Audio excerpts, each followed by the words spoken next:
Welcome to the high school football forecast on the Acadiana postgame. It's the Week 7 edition. I'm your host, Greg Larnard.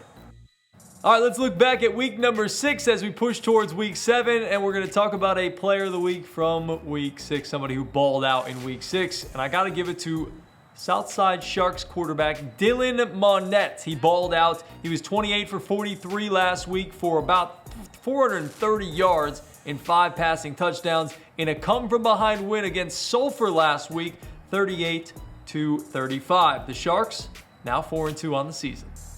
Speaking of the Sharks, it's time to talk about our 3 biggest games around the Acadiana area high school football landscape for week 7. And we start with the Southside Sharks going up against the Sam Houston Broncos. The Sharks, as I said, 4-2 on the year, and the Broncos, they're 5-1, and this is a District 3-5A game that's going to be pivotal to basically see who finishes second behind Acadiana, because I don't think there's anybody that's catching Acadiana this year. For Southside, they've got the big-time passing attack with quarterback Dylan Monette, as we just talked about, his prowess in passing the football. He is the 3rd leading passer in the area with about 1,500 yards passing this season. And don't forget about wide receiver Rhett Peliquin, because of course he's got to be throwing the football to somebody, and Mr. Peliquin is the one on the receiving end of most of those passes. He's 5th in the area as a receiver. He's got 37 catches, 624 yards, 6 touchdowns.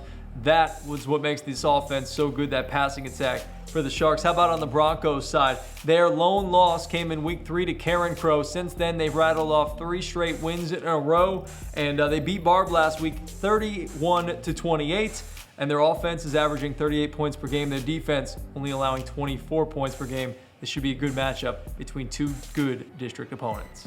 All right, let's take a look at game number 2 that I'm keeping an eye on this week in the high school football action, and it happens to be our game of the week, and it's on News Talk 96.5 KPEL, and it's Teurlings versus St. Thomas More. Both teams coming into this matchup 4-2 on the season. Last week for the Rebels, it was a you-know-what show. 6 turnovers in the game. They really couldn't catch a break. Karen Crow put the ball on the turf a bunch of times in that football game, but the Rebels just couldn't come away with anything. Need to have some better luck this week against a really good opponent in the Cougars. They lost that game to Karen Crow 31-27 last week. And for STM, they lost 2 games for the first time that since seemingly the Stone Age, it seems like. This team just doesn't lose back-to-back games, and I think it's going to be really hard for the Rebels to push them into 3 straight losses this season. Wide receiver Jack Besh went out in the game against Westgate that they lost last week, and they lost 24-21. He told me it was just a deep bone bruise. We're hoping that's all it is for Besh,